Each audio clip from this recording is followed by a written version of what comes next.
So you want to learn how to strengthen your rotator cuff? Well, in this video, I'm going to show you the 5 top exercises that we're rolling out in our program in 2019 to strengthen those bad boys so that you don't get injured. And make sure you stick around to the end, because I'm also going to teach you the 2 things that people get wrong in rotator cuff training. All that and more coming up. The gym that teaches people how to move instead of just exercise, because we believe that health is about performance, not just body image.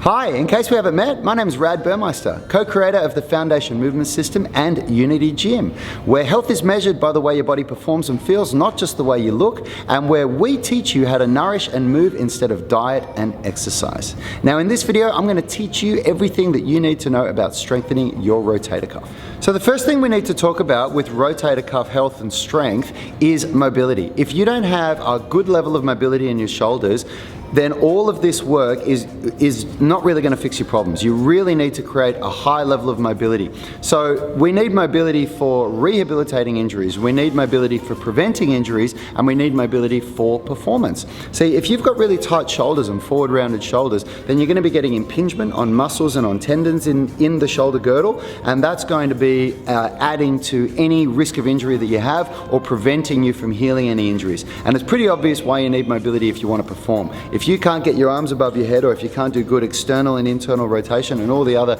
amazing movements that the shoulder has, then you're going to run into problems. And this video isn't a mobility video. I'm going to show you some strengthening exercises for the rotator cuff. So if you do need to get more mobile shoulders, and to be quite frank, most people do, then make sure you grab a copy of our free flexibility blueprint, and there's a link in the description there where you can grab it. So the next thing I want to talk to you about is the concept of strengthening both the anterior and the posterior cuff in the rotator cuff. It's just like doing pushing and pulling exercises. It's really important that we train. So the rotator cuff is made up of 4 muscles, and you've got 3 at the back and 1 at the front. And what they do is they all pull against the humerus and create like a force coupling. And they're designed to best work in an isometric contraction, meaning that they hold the glenohumeral joint in place there so that the shoulder is nice and strong for when you're exerting force through it. So what we want to do in this video is we're going to teach you how to progress beyond what the basic internal and external rotation exercises of the rotator cuff are. So the really common ones that people use to strengthen the rotator cuff is internal rotation for the subscapularis, then external rotation for the infraspinatus and the teres minor, and then people normally do the lateral band raises for the supraspinatus. And they're all really, really good exercises, and they're all great at a rehab level, but there comes a point where you need to progress beyond that and start challenging the rotator cuff in the way that it's meant to be used, because the truth is, it's not a prime mover. It's not designed to create movement. And when you do things like these internal and external rotators, the main muscles that are creating that movement are the big prime movers, like the biceps and the lats and the pecs and the deltoids. So in this video, we're going to take it a step further and get some advanced rotator cuff training happening. First exercise we're going to do is called a foam roller wall slide. So from here, we're going to put the foam roller on the wall roughly at about mouth height, and I'm going to put my wrists on the foam roller, and I'm going to, the further back I step, the harder it is.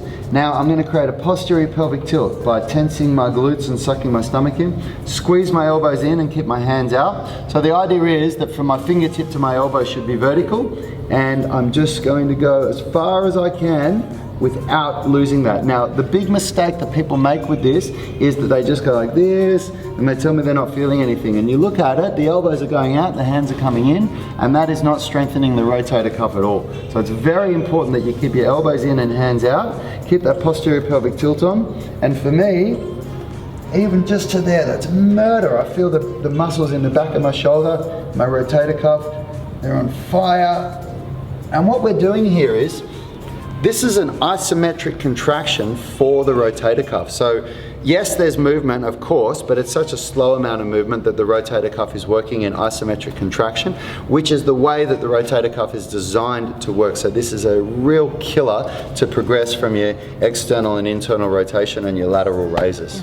Next one we're going to do is the same exercise, but with a band like this. It makes it a hell of a lot harder. So from here, I'm just going to set up in the same way, but now my hands are pulling against the band to pull it out, and just creating that same movement, and that is hard.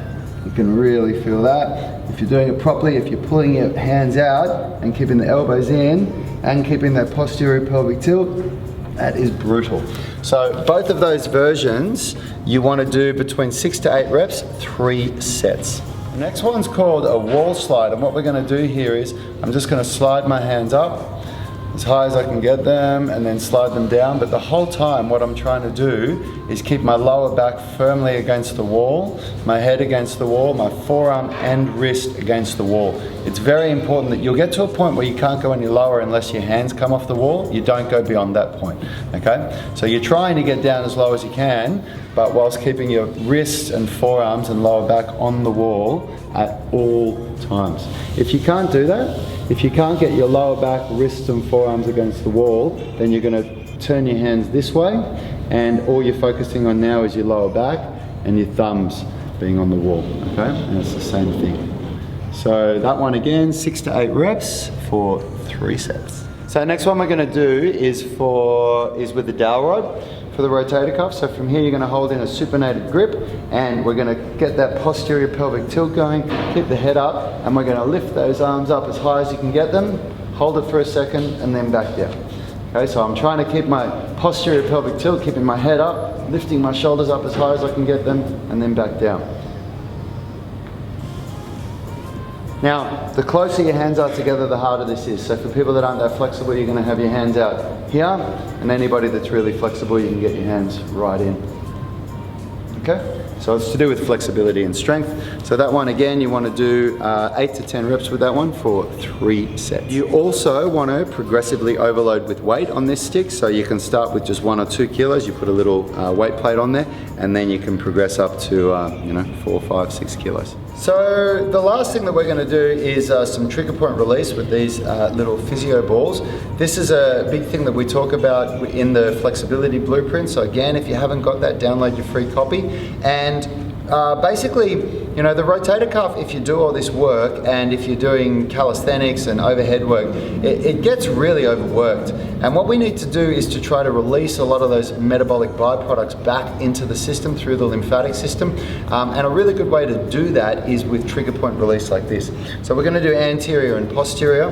To start with, we're going to focus mostly on the pec minor. I know that's not part of the rotator cuff, of course, but what it does is it pulls the scapula forward like this, which creates impingement on the rotator cuff, so it is a part of what we're going to do here.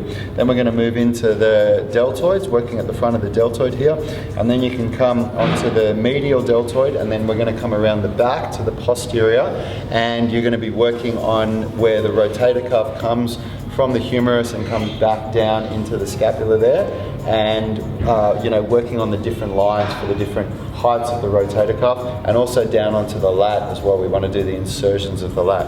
There's not really much point in me demonstrating this because all it is a matter of laying down on it. You want to do your homework on these muscles, so if you Google rotator cuff and have a look at what they look like, and also the pec minor and the deltoids, just so you can get a visualization of the way that you roll the ball on it. And all you do is just lay down and put your body weight on the muscle. So for my pec minor, I'm going to get it down on that 3rd, 4th and 5th rib, get over to the side like this, put as much weight on it as I can, and then just roll up and down. Because I know what the pec minor looks like, I can visualize myself putting weight on that pec minor. Okay, and then the same with the back. If I'm doing the lats, I'm just going to lean on it like this. This one's pretty full on, and what I'm doing is just coming to the back of the lat there, okay, and then just sort of releasing around here a little bit, and then for the rotator cuff, I'm just coming on the back here like this, starting out near the humerus and then rolling in towards the scapula like that, then going back out, putting pressure on the ball, and then rolling in towards the scapula. And it's gonna feel, if it feels tender, if it feels tough, you need more of it, not less.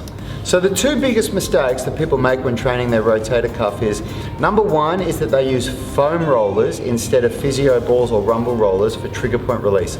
The foam roller has too large a surface area, and it's not targeting the small tendon, the insertions and the origins of the rotator cuff. It's very, very important that you use a physio ball that's small enough to get into those tendons. And the second big mistake that people make with rotator cuff training is that they focus only on internal and external rotation and shoulder abduction, which are the really common ways to train the 4 muscles of the rotator cuff. And they're really, really good for initial rehabilitation, but you eventually get to a point where you need to progress past that and move to something more challenging. And that's what these exercises are designed to do. So yeah, if you've been working on those ER and IR and abduction exercises for a while, it's time to progress it and level up your training. I hope you enjoyed that video, and if you did, you might want to consider subscribing to our channel so you get notified about all of our awesome content. We release content every week on Sunday and Monday, and click the notification bell so you get notified about it. And until next time guys, enjoy your training, and I'll see you next time.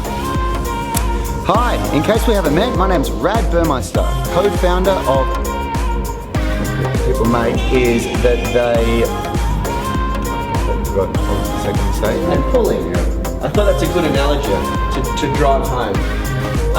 Progression, this is what old lady was